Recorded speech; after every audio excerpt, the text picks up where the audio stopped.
વંશનો સમ્રાટ નામ એનું અશોક હતું. એક મૌર્ય વંશનો સમ્રાટ નામ એનું અશોક હતું. એના પિતા હતા બિંદુસાર, ચંદ્રગુપ્ત દાદા હતા. એના પિતા હતા બિંદુસાર,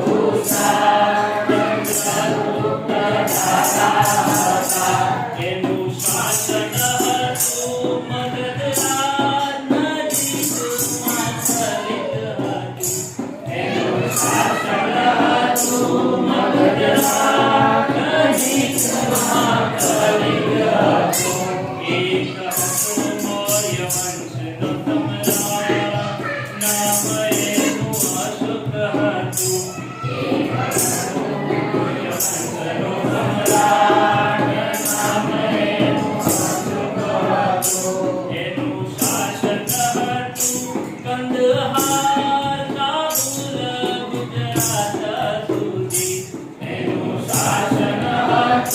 Thank you.